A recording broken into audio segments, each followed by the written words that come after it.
Nice to meet you guys. Appreciate you Yeah, having me. we're happy to have you on. So are you back home right now, or are you still at school? I am, yeah. Yeah. So you I'm in the Atlanta area, so that's where I'm from. I'm going back up in about 2 weeks, so going early. okay? Gotcha. You going up there to train for preseason, or Yep. yeah, yeah. Get ready for fall ball, so There you go. run test first day, so get back in shape, and it's better there, lock in a little bit. Yeah, yeah, there you go. Good stuff. So I'll give you a quick rundown of pretty much what we do for our interviews. We pretty much start from the beginning, right? We want to hear the full story from start to end, how you got into the sport, what sports you were playing when you were younger, and what ultimately made you decide to choose lacrosse and take that route. And I know we have a lot to talk about with injuries. That's something that we've talked a lot about on this podcast. I think it's, initially this podcast was listed on the mental health section of Apple Podcasts, pretty much talking about athletes and their injuries and what toll it actually takes on their mental health. So let's get right into it. Let's take us back to the beginning when you were younger and when you started playing sports. All right, so as you can probably see the lacrosse stuff in the background, but it's kind of the family sport. But so I grew up playing, probably when I could start walking, I started playing lacrosse. I also, when I was 5, started playing football and basketball as well. But my dad played lacrosse at the University of Delaware. So he's from upstate New York, so he kind of moved to Atlanta. And, I kind of always had a stick in my hand, and I kind of loved it right when I started playing. Loved football too, loved basketball, but I kind of, I played travel ball up north all the time. My older brother also played Division I too, so, we would go out in the backyard. But, yeah, so kind of just kind of loved the game since I was little and, was playing competitively all summer, from like 2nd, 3rd grade on. And then, I got into, it used to be like early recruiting days, but, so I was really big in football, lacrosse. Those were my main two.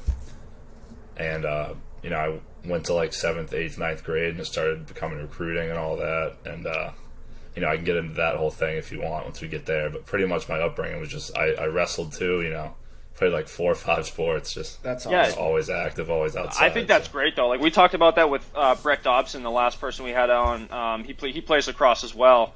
And, he mentioned how important it was for him playing multiple sports growing up, and how, specializing in sports has become such a, prevalent thing nowadays and it's getting younger. Like every year, I feel like as the generations progress, kids are starting to specialize too soon, and then they end up burning out in the end. Like they're just too honed in on one thing. And I also think that they correlate and they benefit each other so well, like hand-eye coordination, strength, power, like whatever you want to do. Like football, I'm sure football helped you out big time in lacrosse, No, yeah, it definitely did. I actually almost played football in college too, so my high school was like pretty serious school for the state of Georgia for football. Oh, I can only imagine, yeah. That I would say the crossovers were they helped a ton. The footwork, speed and agility. And I played midfield in lacrosse, so I play a lot of defense. It's a lot more just like being an athlete than, like some other positions. So that stuff helped tremendously. I'd go into lacrosse season and I would be I'd be strong and fast. I'd go into football season and I'd be in great shape. Yeah. So yeah. they always helped a ton. Yeah, absolutely. And what have you been like in terms of strength and conditioning, like training in the gym? I know some guys aren't as big into it as others, but some really take to it. Are you one of those guys that lives in the gym? Yeah, I definitely love the weight room. I used to be really into just, obviously like getting a pump, putting weight on the bar, doing that kind of thing. But I had knee surgery, so changed it up a little bit into more maintenance stuff. But I mean, I definitely love working out. Good stuff. Just from coming from a sports background, and there's nothing better than just going with a few boys to the gym. Oh, yeah. But try to keep it more lacrosse focused. So. Yeah, that's always tough. I know exactly. Speed, agility, explosive. Exactly what that's like. You get so addicted to just the training part. You got to think like, okay, why am I in here? Like, what's my goal? Not to get off track, but back to your point there. So you're growing up playing football, lacrosse in high school, getting into the recruiting days, and then what kind of made you take the lacrosse path over the football path? Weighing out your options. How did that all go? Mm-hmm. Yeah, so I'll start. So first of all, they changed a recruiting rule when I was a sophomore in high school to where you couldn't be contacted. No, when I was a freshman, they changed it. So you couldn't be contacted until September 1st, your junior year. So before that, though, kids were committing when I was like going into 8th, ninth grade. So I made this thing called Jake Reed Nike Blue Chip. It's in Maryland. So it's like 100 kids. And you go up there, and it was like all these college coaches. And I didn't, I was like 15 years old. I was definitely not ready to make a college decision by any means. I was just like, this is what everybody's doing, so I'm going to play in it. And you want to play with the good kids. So football recruiting was always later. But I was getting recruited by, I probably had a few offers at that point, and I just really wasn't ready to make a college decision yet. Like I said, I was going into high school, so I kind of held off on it. I think that's why they changed it. You know what I mean? Like, that's just way too soon to actually. I mean, you have 4 or 5 more years before you actually get into college. In some other sports, you have to play, like hockey, you have to play juniors before you even go to college. That's another 2 to 3 years. So. Yeah. Hockey's nuts. I'm friends with a lot of the UMass guys, so I know they're probably all like 25 years old, Yeah. The kids have migrated like 23. It's nuts.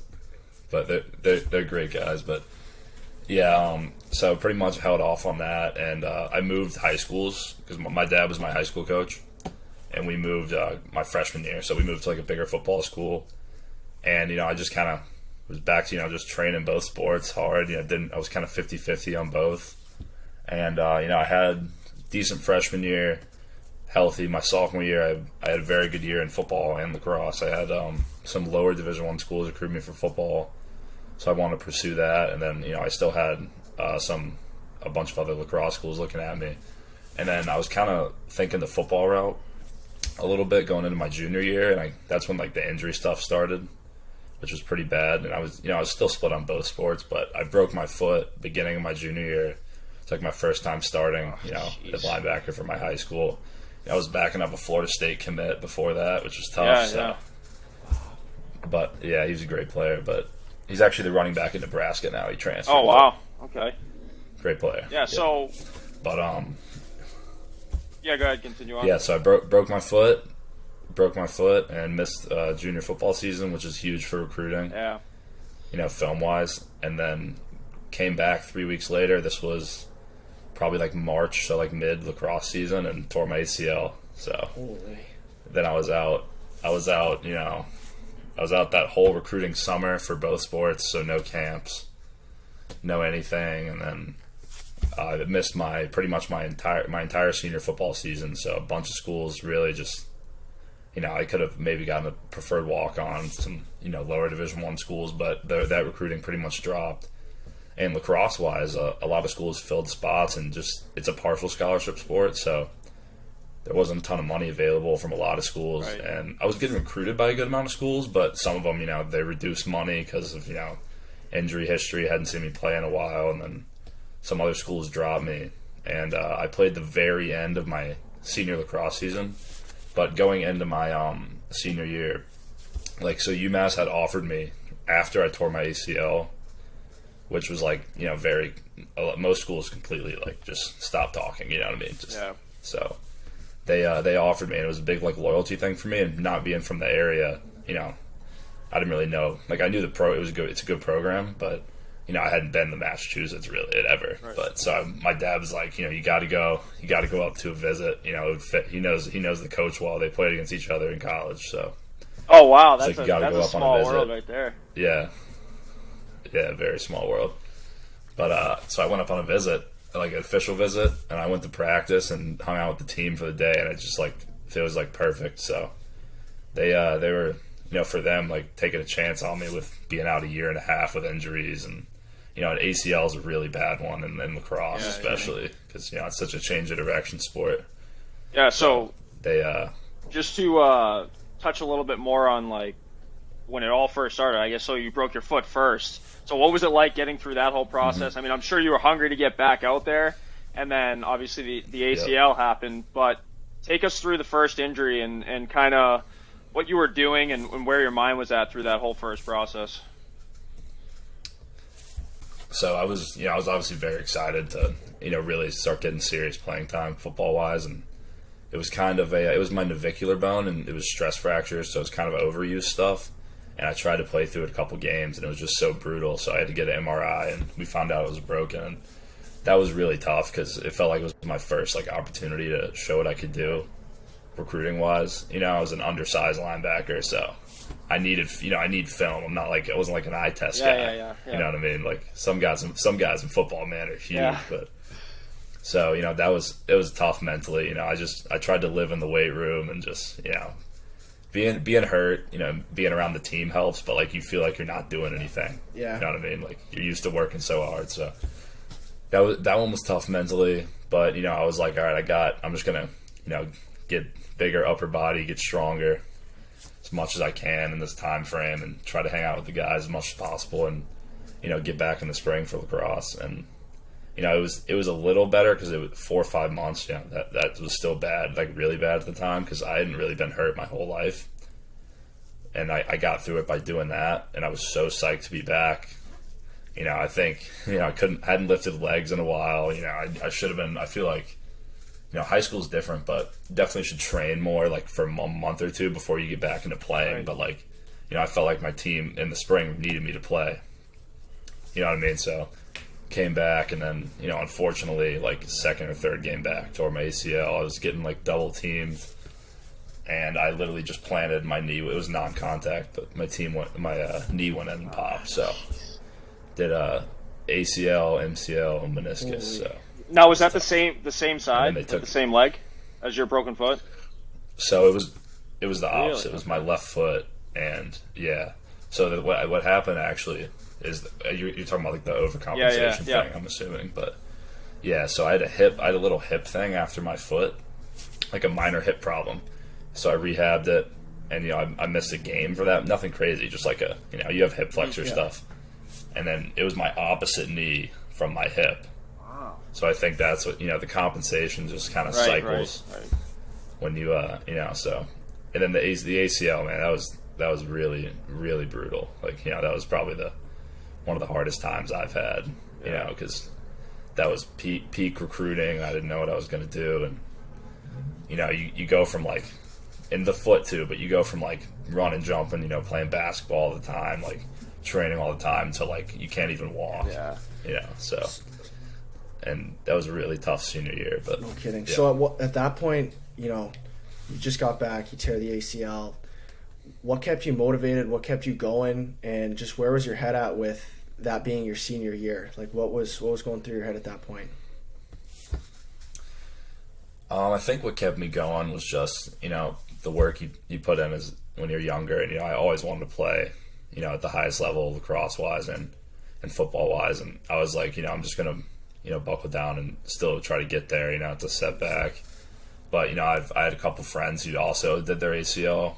They were in my senior class too. We had like 4 kids in my football team do that. So, they kept me going. But I think it was just years of, thinking about like when I was in elementary school, working hard and, doing all, that just kept me, I'm not just going to give up on something I wanted to do for years, And, I think, my friends got me through that. And then just seeing, it was really tough seeing a bunch of kids that I played against or with, commit to big schools or do all this. Because in my head, I'm like, I feel like I should be doing that. But I think, the work you put in, like, in the past is definitely what got me through it. For sure. So, it was a tough rehab. It took longer than normal. They found a bone cyst, which is, like, rare. It happens in, like, 1% of ACL patients. Of course, right? So this was, like, at the end of my rehab. Yeah, and it shut down my quad. So I did I was originally committed as a 2019 to UMass. And, obviously a post-grad year, it's big in hockey. Right. Or 3 of them. The coach, yeah, it's funny. But, so the coach at this prep school, it's called Northfield Mount Hermon, it's in Massachusetts. He recruited my older brother to college, and he just went to the prep school because he had little kids, and he was doing that, and he was like, you can come here, you're not really going to pay anything, and you can rehab for a year. So I talked to my college coaches, and they were like psyched, like they were excited about it. I was in a horrible mental state, Yeah. Because I was like, it got to the point where I was like, am I going to be able to play again at a high level which, it's obviously there's real world problems, but at the time, that's your life. So, Right.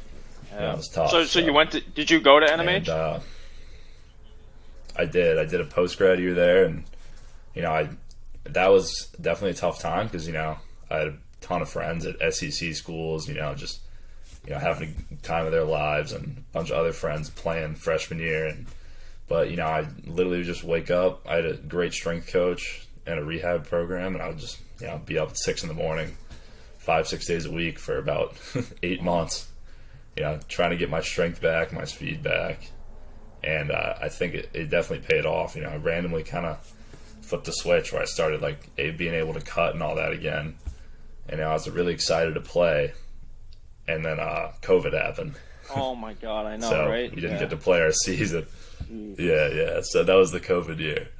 But yeah, so that was nuts. But the prep school thing was great for me because you just got a dining hall there. I can eat clean.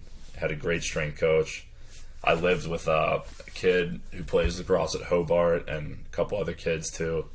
They were Division I players, and there's a bunch of D1 hockey players. So, you just grinded.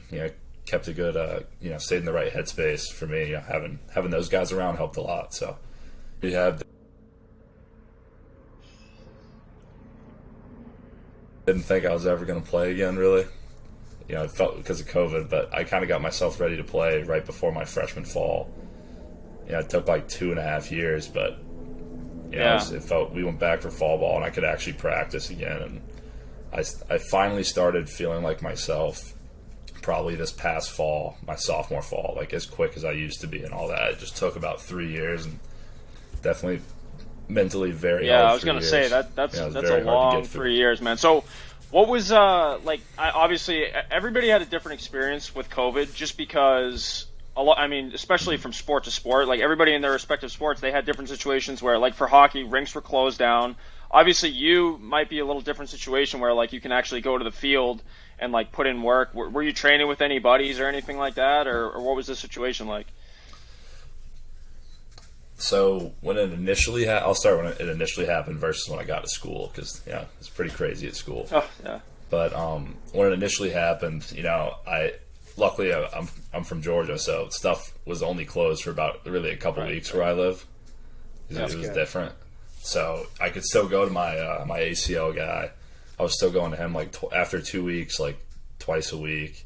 You just wear a mask, and then I could obviously it was outdoors, so gyms were closed, but I would go to the field. So he would see me for my ACL training because he was a great guy, and he knew I needed it, and he was really helpful. So it was tough. I couldn't go to the local gyms, but like you said, it was outside, so I could go to the field. And as the months went by, a couple months went by, gyms opened up, and so the access wasn't too bad initially. And then I got up to school, and they were in the Amherst area where UMass is. They were pretty crazy about it. So we had pod practices initially. We had to live in groups of 10. I couldn't see anyone on my team for that fall except 10 kids for the first month. It was crazy. And it was still pretty ridiculous up teams, until not too long ago. Mm-hmm. Yeah. Now if we went out or hung out with other people, we were suspended. Yeah. We had a mask attached to our helmets, and the hockey team at UMass had it too. It was a CCM mask. It covered our nose, and it was. I'm we're running 300s and 200s, and and they expect you to perform, suicides, right? and I'm wearing a mask. But, it was crazy. Looking back, that was crazy. But yeah, that COVID was crazy. So going from the injuries to that was really brutal. And then at some point I did, just want to have because I was at prep school and doing all that. I wanted to have a decent, kind of normal college experience too. So that was another mentally tough part of it. So and even this year, became very close with my teammates too. For sure, and even look at this year; it's still lingering. We played games at UMass this year; they still required COVID tests for the fans to come in. It's still not totally normal. And here we are 2 years later. For you to go from the injury to COVID, one right into the next, that's a tough string of events. Yeah, it was definitely hard, and the COVID thing you're talking about. I remember, I think it was this past fall. Like I would go to basketball and hockey games, and like if you didn't have like proof of vaccination or a test, like you couldn't go in. It was just crazy because a lot of other spots. I think New England and obviously they had it worse than other areas of the country, but they were very strict with it. Yeah. You Yeah, know, and and the masks. I was just gonna say, and they're surprised about like mental health issues nationwide, and it's like, well, do the math here. Like, especially for athletes that are trying to be active all the time and like put in the work. Everything was closed down. Like, you can't play your sport, you can't train in the gym. Like, what are you gonna do? Yeah, I'm sure you guys have done a ton with mental health, but definitely, I mean, getting into the mental health, being an athlete in that scenario. I mean, like you said, like the one thing you want to do is play, and like you get these, like we had a shutdown for 2-3 weeks, and we're just locked in a dorm, and we already don't really have a social life, so the one thing we could do is like play lacrosse and all the other sports in my school, and that when they took that away or limited access, because we would try to go and shoot extra and lift extra and do all that because we weren't allowed to do anything else, but. It was a really tough for my friends and I. It was a very tough time mentally. Definitely. So now so you just finished your sophomore year this year? Yep. Okay, so what's what's going ahead for you here? Like, you think you're gonna try and play afterwards after college, or like what's that whole situation looking like? That's definitely a goal. That's the goal, so, yeah. Luckily, this past year, I kind of felt like myself again, and. It was my first real year playing a full season. So, luckily I got some solid playing time and had a very good year. And, that was, years of work, felt like some work paid off, And I managed to stay healthy. I had a banged up shoulder. I separated my shoulder a few times, but that's about it. From hitting kids. But I kept playing. I did it against Vermont one game when I hit a kid, and then I was non-contact the whole week, and we played Brown that next weekend, and then I got laid out. So shoulder did it again, but it's doing better now. But I was able to play through that one a little bit. Yeah, that's good. So, but yeah, no, I'm hoping. The main goals going forward are definitely for our team to win the conference championship and have a deep run in the NCAA tournament. That's definitely our goal. But personally, definitely a goal of mine to play after college if I can. Yeah. So, that's I love the game, so want to play as long as I can. Indoor lacrosse, the NLL, or outdoor, the PLL would be, it would be awesome. Definitely be like a dream come true. Yeah, so. that's awesome. Now, would you be interested in getting into coaching as well, or what do you think? So I've thought about coaching because, my dad, he's a ton of college connections coaching wise. He's been involved in the game for a while. He coaches various recruiting events still, but so coaching is definitely a backup plan. I like my major right now, so I might see what okay, what are you majoring in? That kind of has to deal with, job wise, building construction technology. All right. Yeah. There you go. So, I'm gonna see where that takes me. But even if I don't end up coaching, I'm gonna stay very involved with lacrosse because I was thinking of starting a club team. Running camps, because my dad used to run a camp. My brother's still involved with it. So, I'm definitely going to stay involved. But coaching is a thought, I love the game, so absolutely. It's not out of the equation. But, yeah. That sounds good. And so now as these next couple of years, I guess, finishing up your college career here, your junior and senior year, what do you think? What are your main focuses in terms of the day-to-day, tasks that you need to complete, to get done, to achieve in order for you to actually achieve that goal of playing pro lacrosse afterwards?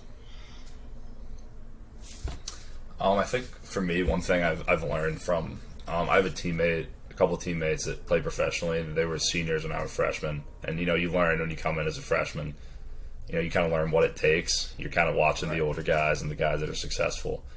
And I think for me, it's staying consistent. And like you said, the day to day, like for me this year, I would have like a 7 or 8 a.m. lift, like this, like the off season, but obviously in season too. But a few classes or a couple classes, and then I'd be in the facility from 130 to 6 or 130 to 7. But for me, what helped me have some success this year was, I'd be there 130, rehab and whatever it is, even if it's not a major thing, I'd be in the training room. So keeping the body healthy definitely helps a lot. And, practice, like film would be at 2:45. So trying to be consistent, showing up an hour early, getting some touches, wall ball is big for me, 15, 20 minutes on the wall. And then post practice, Monday, Wednesday, Friday, I would shoot for about an hour after practice. So if I tried to stay consistent, I would write down my goals at the beginning of the year and try to stay consistent with that weekly. And you kind of see it pay off over time. So I think that's a big thing for me, especially trying to stay healthy the next 2 years. For sure. I think that's such an underappreciated asset is the ability to stay healthy and take care of your body. Like, I look at some of my teammates that have done the same thing, struggled with injuries. They're always, seeking athletic help from the trainers and whatnot to, tape wrists, whatever it is, whatever they got to do to stay healthy. And I think it's really an underappreciated asset as an athlete, is that ability just to realize when you need help, just to try and stay on top of it and stay healthy, like you said. Yeah, definitely. And, it's tough in the off season where, we're 6 days a week, 2-3 hour practices a day plus a lift, and we're hitting each other. It's full go, like constantly. Yeah. So, I try to work on my ankles all the time, but, I get taped, obviously, ankles every day before practice. But, I'll roller sprain an ankle once a month probably, get stepped on, so trying to keep those strong, limit that. On my shoulder now, it's my AC joint, so, they were taping that down at the beginning of the year to, hold it together, kind of, because I kept spraining it, so I've been rehabbing my shoulder a lot this summer. Yeah. And, that doing that stuff, and the biggest thing for me, I feel like, is, keep my hamstrings, staying flexible, that kind of stuff, because those injuries are really brutal. So if I have an injury, I try to make it, if I roll my ankle, it's not, I can't really control that. But if I pull a hamstring, I feel like, my stretching routine I do before practice and all that, which goes into the consistency thing, has helped me a lot. So try to limit those. Yeah, definitely. injuries. And to add on to that, I guess, we're kind of on this topic here now, but what are you doing in terms of recovery? What's the training room situation look like? Do you guys have, top of the line, Normatex? I'm sure you've heard of Normatex, the leg sleeves and stuff like that. Yeah, we use what those, does your sleep look like? Are you do you focus on your sleep, getting the right amount, efficient sleep, or what does the recovery process look like for you? So it varies. It's pretty similar, but it varies a little bit in season, off season. So if I'm getting ready for a game on Saturday, sleep wise, it's minimum 9 hours, definitely. I try to go to bed at the latest 10:30. Because I feel a major difference if I get below 8 hours of sleep. Yeah.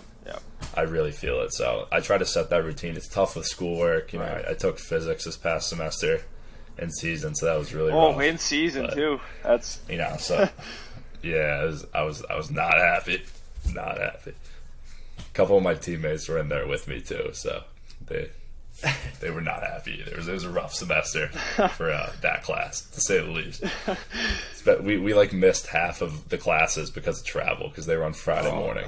So then you start falling behind and all that. Yep. Yeah, trying to catch up, but I think I kind of lost track of what we were talking about. Sleep, just recovery in general. Yeah. So we have a pair of Normatex so we had to live in the dorm. Half my grade had to live in a dorm this past year. It's our coach's rule. And then off campus, a couple houses had their own set of Normatex. So pretty much my routine in season would be Monday just to stay ahead. I'd hit the cold tub after practice. We have these really nice cold tubs right next to our training room. There's about That's 7 huge, or 8 of them. They're the walk-in cold tubs. Yeah, so I would do that, Mondays and Wednesdays, stay ahead on the legs. And Thursday and Friday night before game, I was hitting the Normatec for probably 45 minutes, just keep my feet up, trying to stay off my feet. And that was a pretty weekly thing. When we had weekday games, it got a little rough doing that on my legs, so I was really heavy. I leaned on the Normatex a lot. So, but yeah, it's pretty much the stretching, trying to stay off my feet. You know, whether that's just laying in bed, and the cold tubs are really big for me. Like if I don't cold tub, if we're playing a couple away games like in conference tournament, it's tough because I don't have a cold tub. Right. Those cold tubs and Normatex, like staying consistent a couple times a week with the cold tub, and at the worst once a week with the Normatec the night before the game.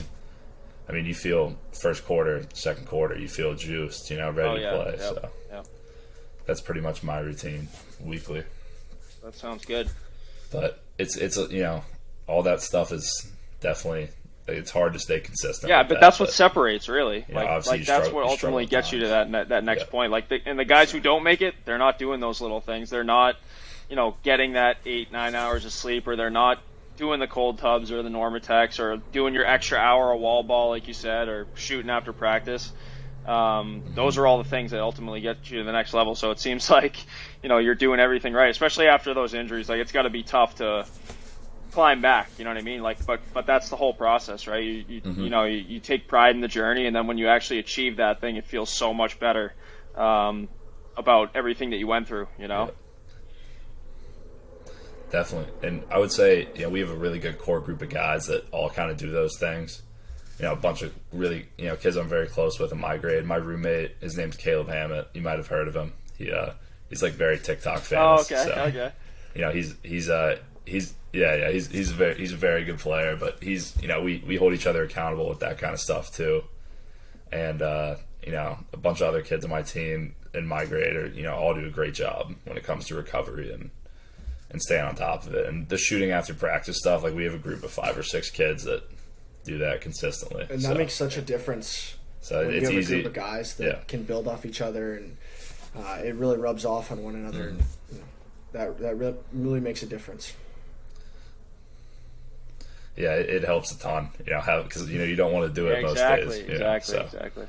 You're tired. So those guys pushing you. That whole accountability aspect too. Like, you see your buddy doing it, but you don't want to do it. You're gonna do it 100%. You know what I mean? You're not gonna flake out. Yeah, definitely. 100%. It's pretty hard to leave practice when you see what 2 of your boys stand up there getting extra work in. Exactly. So it's pretty hard, but it's even like when we're all eating together, it's like, oh, you're eating that today, like little stuff like that. My whole team does. So it's easier with guys around you that want to achieve the same things, and we all want to have a great year. So it definitely helps. Absolutely. Do you guys got anything else? I mean, we pretty much hit on everything. Grant, you got anything else for us? No, man. I mean, I like the brand. I was very interested in it. It's cool, man. So, no, definitely. Like the podcast. I listened to the Dobson one. Oh yeah. And awesome. It's the sum of it, because I'd his school. He went to St. Bonaventure. I don't know him, but the lacrosse world's small. Right. So we're playing the school he went to next year. We just moved conferences, so they're in our conference now. Okay, gotcha. Yeah. I've heard he's a great guy. No, he's awesome. I haven't met him, but great person to talk to. He's got a good story too. A wild journey. It's been great. Dylan, you got any other questions for him? No, it was great having you on, Grant, and to hear your story and just what you went through and the battle you went through with the 2 injuries and COVID and whatnot. So it was great to have you on. Yeah, and I guess thank you. One last question. We tend to ask all of our guests that we interview is, there's a lot of people who listen to this podcast that are trying to get to the same spot that you're at right now, right? They want to play D1 or they want to get to that pro level. So what's one piece of advice or a couple pieces of advice that you think would benefit the people who are listening to the podcast?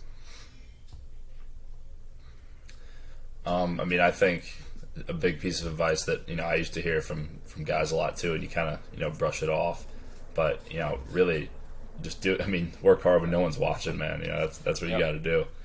You got to put, and it's cliche, but like, you really got to put the time in when, like people aren't going to believe you. No one's really going to, kind of support you until you do it. So you put the time in on your own, it builds confidence, and, that's something I try to do, and hoping, I can still, putting the time in and all that's going to pay off even more in the future. So that's all I would definitely. really say. Well, I mean, it's been awesome to have you on. We love your story and great advice. I think this story is going to help a lot of people. We put snippets on Instagram and all our social media handles of pretty much these like short little clips.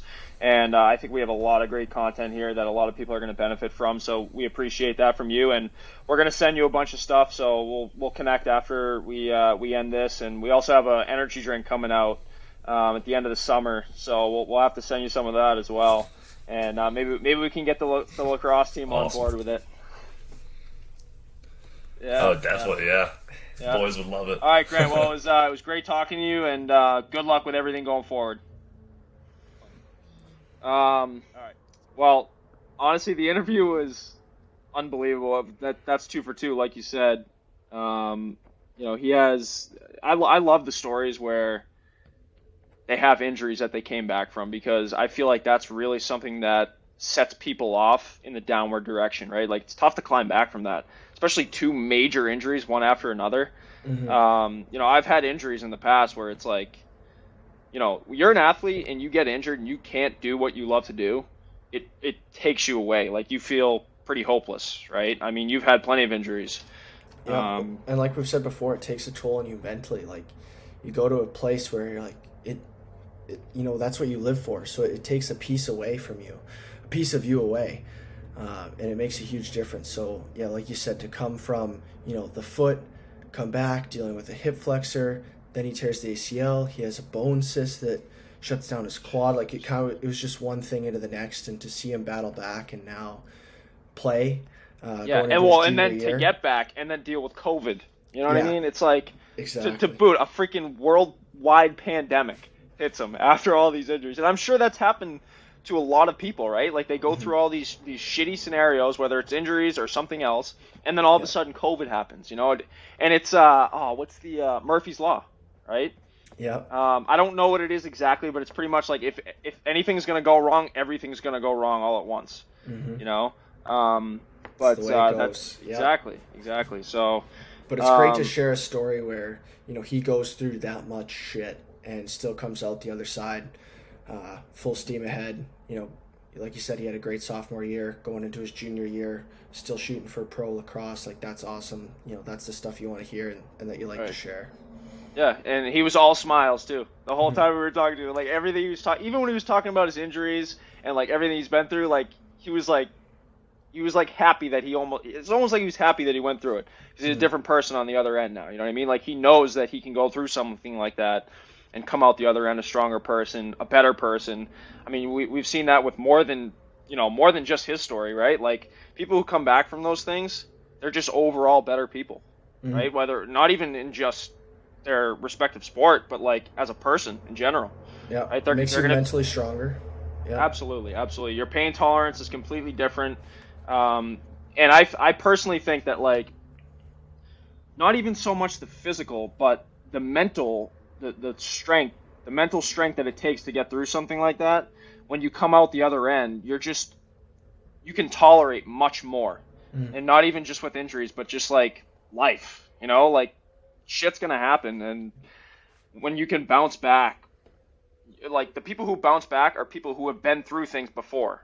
But oftentimes when somebody has this, glistening, perfect, like, life, right? Their path is perfect, their journey's perfect, and then something hits them, it's like the world's crumbling down, right? Yeah. But oftentimes it's the person who's actually gone through these little segments of adversity or big segments of adversity, they come out the other end and they're this completely transformed person into something great, right? Like, I think, I wouldn't doubt it if you see Grant play professional lacrosse, like, for sure. It's because the story that he's got, the journey that he's got, I'm excited to see where he takes it, for sure.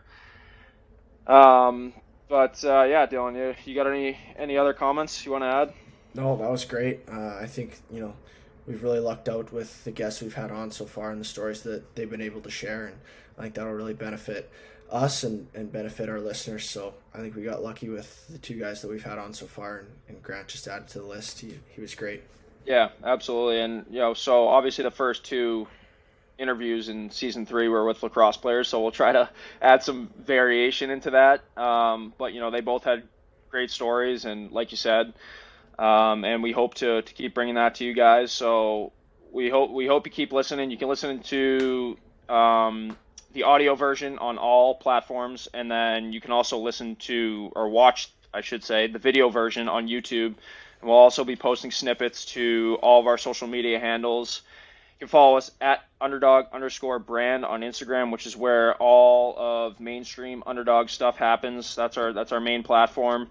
And then a little update on our energy drink. We are just about to go into production, so stay tuned. You can subscribe to our emails where we're going to update you guys with the ingredients we're putting into it, underdog stories throughout the week, podcast snippets, and obviously updates with the energy drink. So we're super psyched to bring this drink to you guys. We hope you're just as excited as we are. So stay tuned, and we look forward to bringing another interview to you guys on episode 3.